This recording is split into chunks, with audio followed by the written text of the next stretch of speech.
Em 1962, um submarino soviético navegava no Atlântico carregando um torpedo nuclear.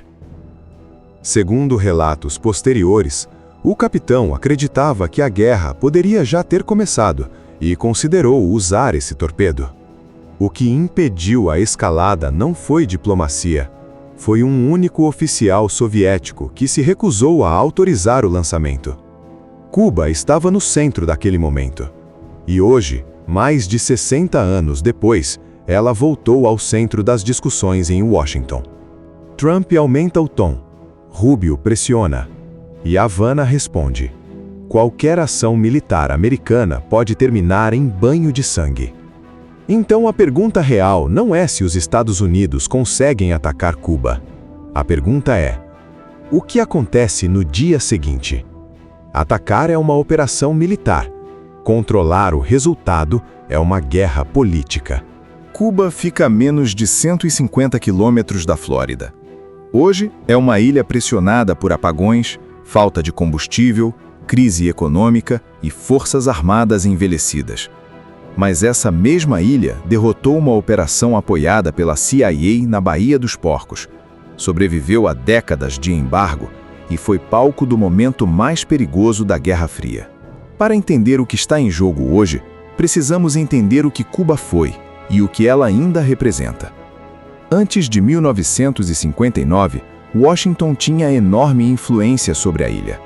Empresas americanas, elites locais, interesses econômicos e a posição geográfica estratégica faziam de Cuba uma peça profundamente integrada à influência americana no Caribe. Fidel Castro quebrou isso de vez. Vieram as nacionalizações, a aproximação com Moscou, o embargo americano e a Baía dos Porcos. Em poucos anos, Cuba deixou de ser um vizinho incômodo e virou uma plataforma inimiga na porta de casa. No auge da Guerra Fria, a ilha tinha MiG-21, MiG-23 e MiG-29. Tinha radares soviéticos, tanques, sistemas antiaéreos. Para os padrões latino-americanos, era uma força militar real. Existe um episódio que mostra como essa capacidade era levada a sério. Nos anos 1990, pilotos cubanos desertaram para os Estados Unidos voando MiGs. Em um dos casos, segundo autoridades americanas, o MiG chegou à Flórida sem ser visto ou perseguido antes da chegada. Isso não prova que Cuba era invencível, mas mostra que ela não era tratada como uma ilha desarmada. Só que o tempo passou. A União Soviética caiu. A ajuda desapareceu.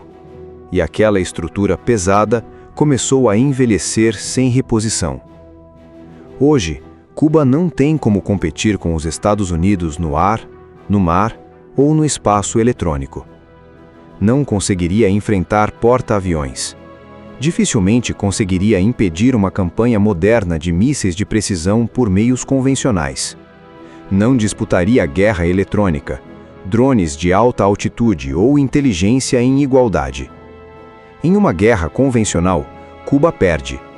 Mas aqui está o erro que Washington não pode cometer.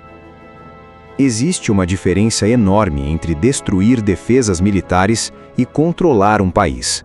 Cuba trabalha há décadas com a chamada Guerra de Todo o Povo. A lógica é simples. Se uma potência atacar a ilha, a defesa não depende só do exército regular. Entram milícias, redes locais, bairros, estradas, túneis, montanhas, propaganda e mobilização política. Cuba não promete vencer o primeiro dia. Ela promete tornar o dia seguinte insuportável. Se Washington decidisse agir, teria 3 caminhos. O primeiro é o modelo Venezuela. Esse modelo tenta cortar a cabeça do regime, sancionar líderes, pressionar generais, apoiar dissidentes, provocar uma ruptura interna, sem ocupação, sem administrar hospitais, ruas, energia, comida e segurança pública. O problema é que Cuba não é Venezuela. Cuba apostou no controle interno. Saber quem fala com quem conspira, quem pode trair, quem está sendo monitorado. Decapitar esse regime exigiria informação precisa, surpresa e aliados internos confiáveis. E o regime cubano foi moldado para dificultar exatamente essas 3 condições. O segundo caminho é o modelo Irã. Pressão longa, sanções, isolamento, ameaça militar, desgaste gradual. A ideia seria esperar que o regime ceda, se divida ou negocie em posição mais fraca. O problema é que Cuba vive sob pressão americana há mais de 60 anos e aprendeu a transformar essa pressão em narrativa de resistência. Quanto mais Washington ameaça, mais Havana tenta apresentar a crise como agressão imperialista e não apenas como fracasso do regime.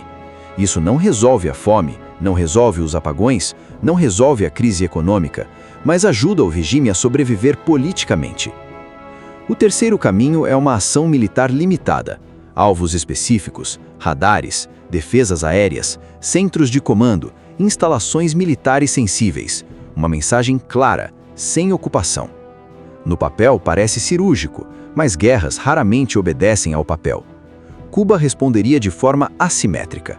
Não tentaria vencer a Marinha Americana em batalha aberta, porque saberia que perderia.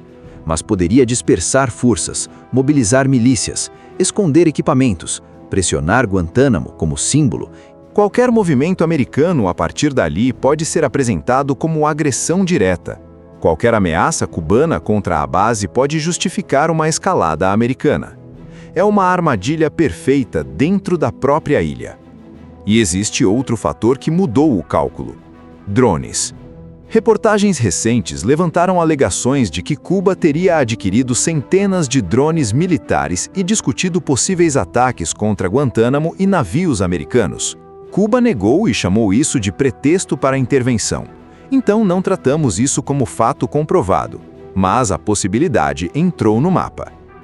Depois da Ucrânia e dos Houthis, o mundo sabe: drones baratos criam problemas caros.